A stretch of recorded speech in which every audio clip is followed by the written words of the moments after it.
Hey y'all, what's up and welcome back to my YouTube channel. I'm Sabrina and welcome to my book nook. So today, if you can tell from the title of the video, I'm going to be rating Booktok books. Now for any of y'all that don't know what Booktok is a specific side of TikTok. Obviously that side of TikTok is dedicated to books. I'm on Booktok like a lot, and it's kind of what got me back into reading, I guess. So today in this video I'm going to be rating a couple of like the famous Booktok books, or just sort of the books that Booktok just constantly recommends and hypes up and all that. So I've done like a full-on in-depth review for pretty much every single one of these books. So if y'all want to watch like my full-on reviews of this book, I can link them down in the description below.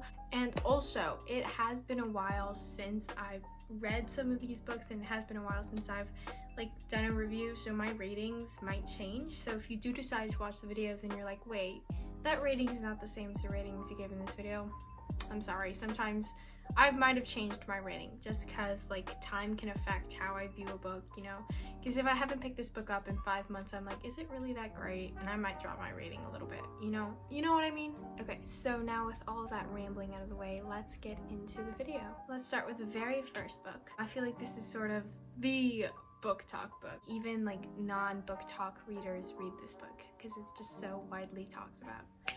Okay, so first book is The Song of Achilles by Madeline Miller.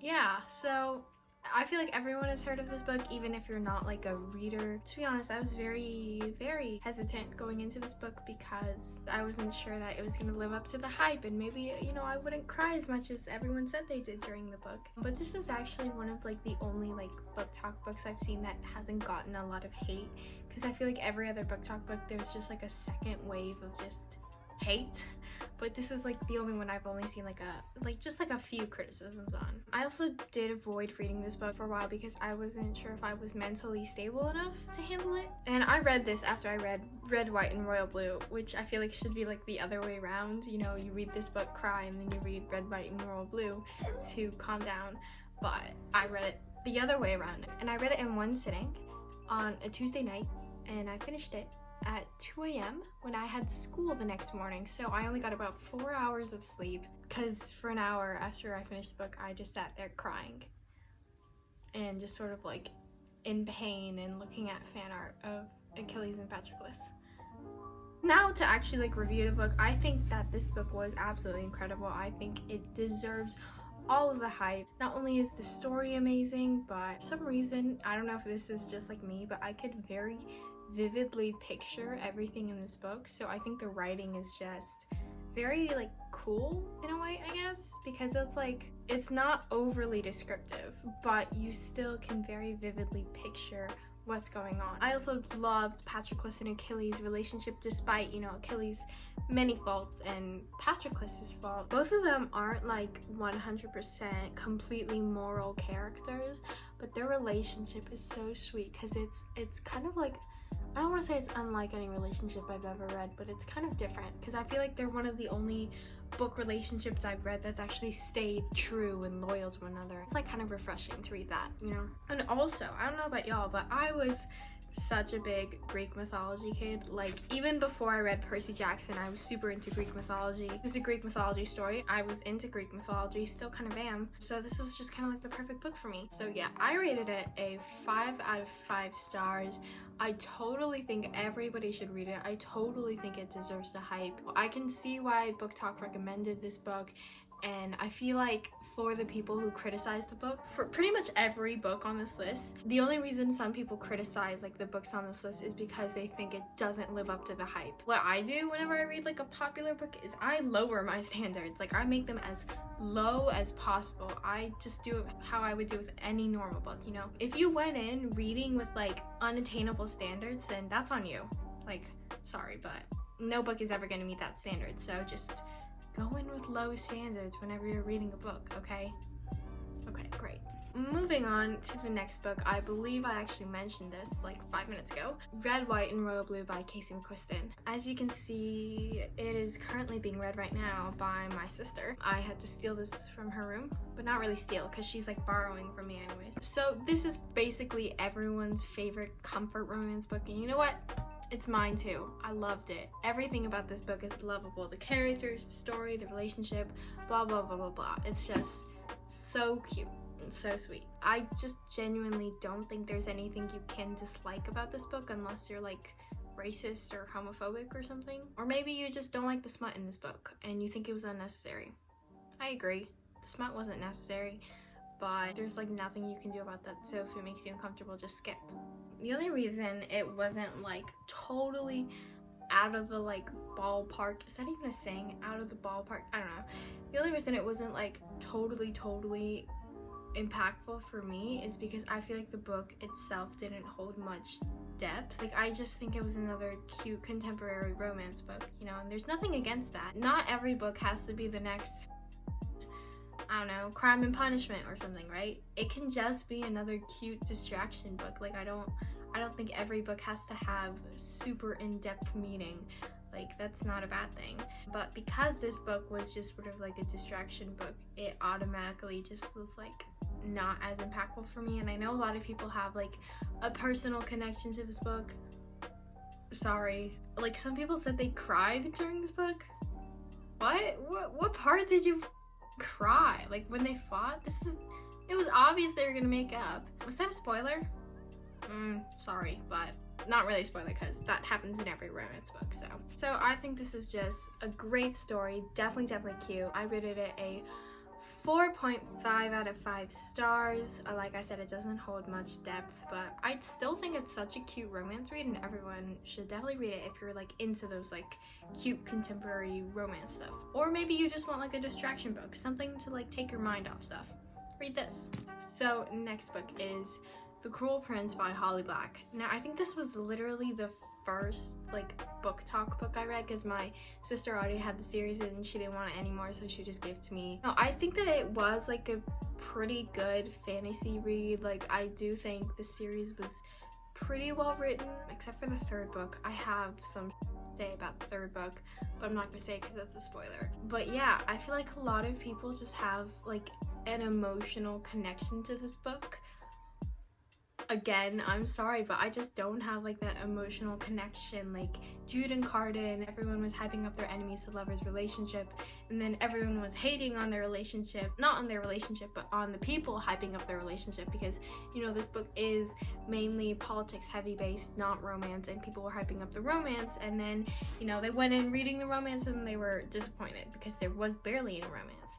I did the opposite. I heard those people complaining that there was barely any romance, so I went in expecting like just politics, and I was surprised by how much romance there was, because, you know, Jude and Carden, I was just like expecting like maybe like 2 chapters of romance, but there was actually a lot more. But yeah, Jude and Carden is like the golden enemies to lovers relationship of Booktok.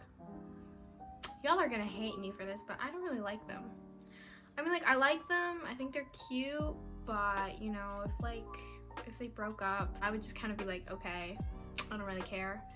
It's just kind of like another book relationship to me, like a forgettable book relationship. Like, I'm not that invested in the relationship, you know what I mean? And I feel like I'm gonna get a lot of hate for that. Overall, it is like an amazing story, and I do think you should go in expecting mostly politics, and I liked like the fantasy politics. I think they were interesting, so I like this book for that. And I hate to be one of those people, because I hate the people that say this, but I don't think the book fully lived up to the hype.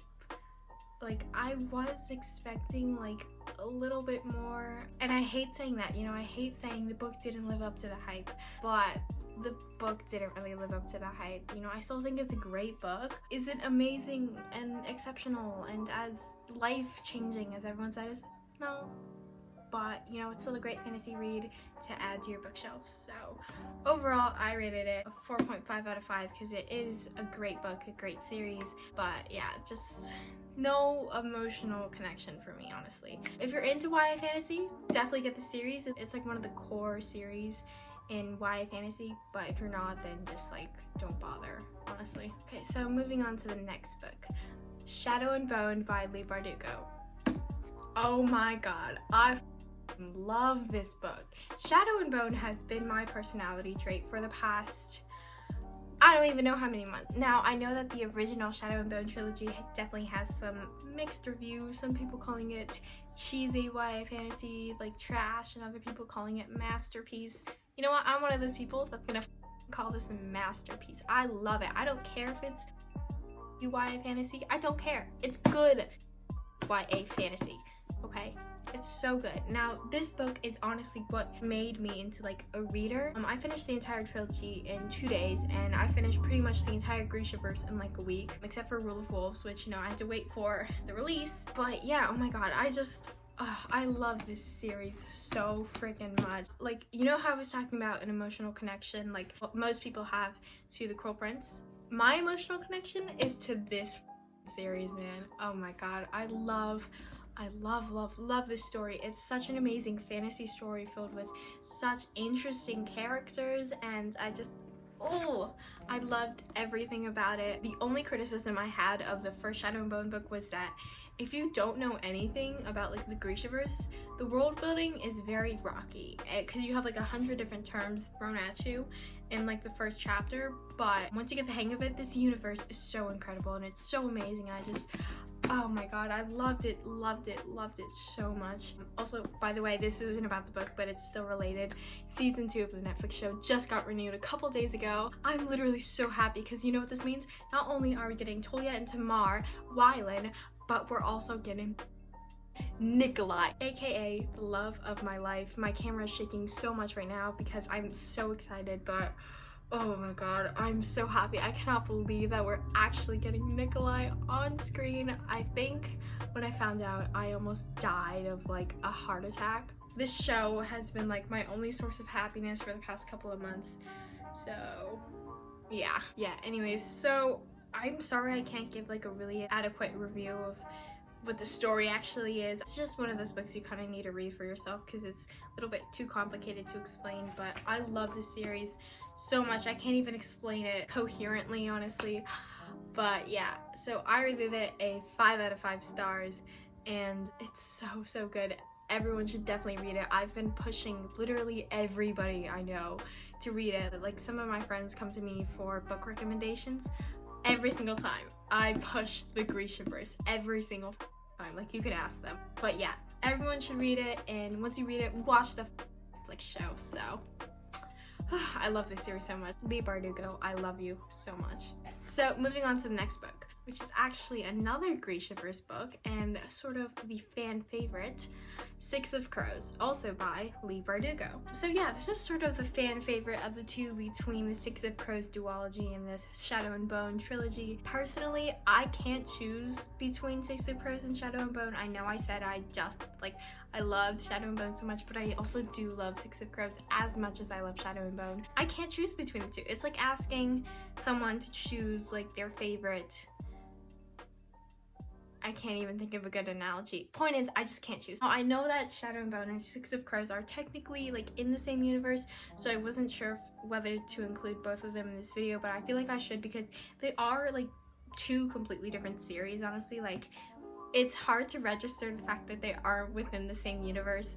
Like, when I first read, you know, King of Scars duology, which is a mix between the two, I was like, this feels wrong, but also is really good in a way. But yeah, I love this series so much. I always love a good heist story. I love found family tropes. They're my favorite.